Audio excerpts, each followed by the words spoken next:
Welcome back to my vlog. Isang magandang gabi sa inyong lahat mula dito sa Lasak City. At ito na nga mga latest na mga pinagchichismisan ngayon na mga active na mga chismosa sa Pilipinas. Hindi sa mundo ng beauty pageant, kundi dito sa Olympics nga sa pagkapanalo ni Yulo sa 2 gold medal sa Paris Olympic 2024. So, rest muna tayo sa beauty pageant mga karagkara kasi wala naman masyadong ganap na kung saan dito nakasentro ngayon at trending talagang pinag-uusapan.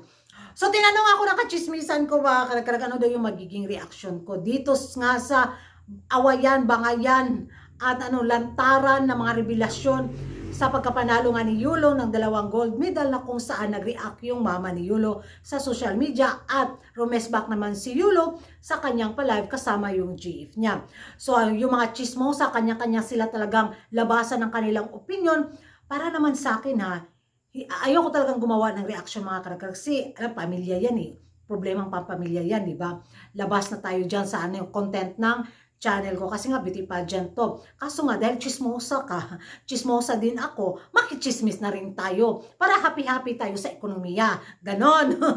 So para naman sa akin mas mabuting na lang, i-private na lang nila. Huwag nilang ilabas sa social media kasi pagpipestahan lang talaga ng mga taong hindi nila alam din yung buong kwento o buong istorya, di ba?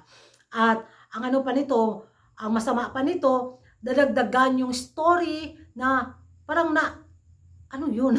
Saan nila nakuha yung kwento na yun? Kahit siguro sabihin ni Yulo yung totoo, or kahit siguro sabihin ng mama ni Yulo yung totoo, wala. Yung mga isip ng tao na nakichismis sa buhay nila, gagawa yun ng panibagong kwento. Diba?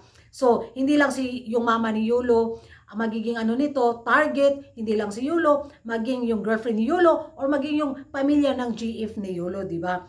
So, sana, pag-usapan na lang nila ng yung circle talaga sa kanyang pamilya na harap-harapan nilang isolve yung personalan na lang talaga nilang i-broadcast pa sa social media para hindi pagpestahan yung buhay nila.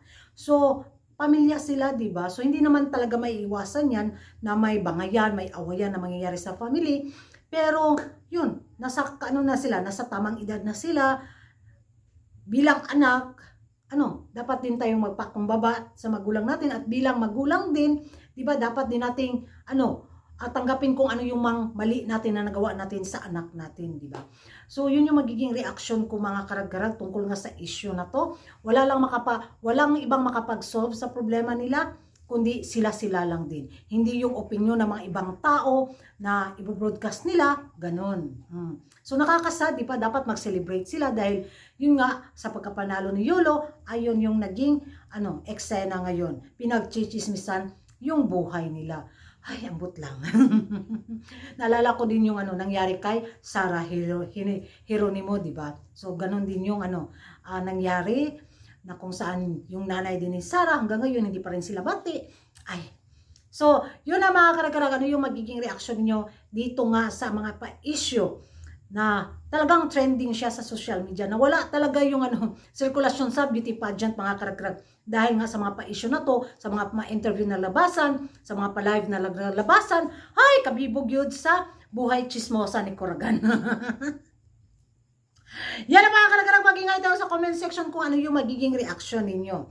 Isa rin ba kayo sa naniniwala na dapat private na lang yung awayan ng pamilya? And sino nga ba ang may mali? Ang nanay ni Carlos or si Yulo? At nasangkot pa yung girlfriend niya dito mga karagkarag. Talagang warlahan sa social media. And thank you for watching. See you in my next vlog. Bye-bye. Sige na.